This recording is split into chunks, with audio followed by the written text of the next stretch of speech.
Jadi pemimpin yang mikirin rakyat itu kelihatan dari penampilannya, dari kerutan di wajahnya. Lihat juga, lihat rambutnya. Wah, kalau rambutnya putih semua, nah ini mikir rakyat ini.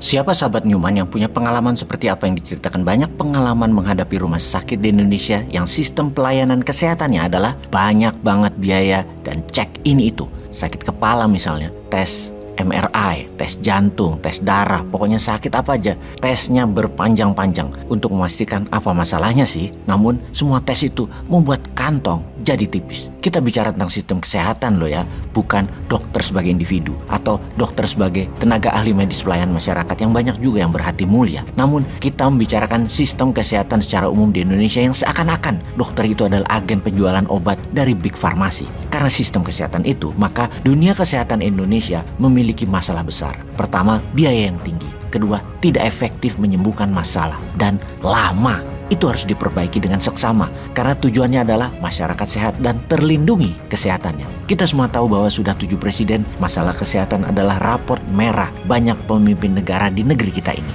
BPJS Kesehatan malah membuat bangkrut banyak rumah sakit. Masyarakat ngantri bukan untuk sehat, tetapi untuk administrasi yang panjang mengular. Itu bukan karena Newman punya konsep Newman Care. Terus membanding-bandingkan calon yang berambut putih atau calon yang pegang senjata atau mantan pejabat lainnya yang ternyata ketika menjabat tidak fokus untuk kesehatan masyarakat. Lalu Newman Care jadi unggul gitu. Dan terus kalian jadi nggak milih yang rambut putih gitu. Ya tidak, jangan gitu. Tetaplah memilih yang jago di sosmed joget-joget. Tetaplah memilih yang pegang tentara yang ketika menjabat banyak belanja alat-alat. Monggo, selera kalian kok ya. Cuman ngingetin aja, program kesehatan para calon itu piye. Kalau yang incumbent saat ini ya sudah bagus, ya pilih lagi yang di-endorse beliau. Kalau saat ini merasa kurang maksimum kesehatannya, ya pilih yang mana ya? Pilih yang mikirin masyarakat siapa ya? Kayaknya cuma Newman Care deh kayaknya.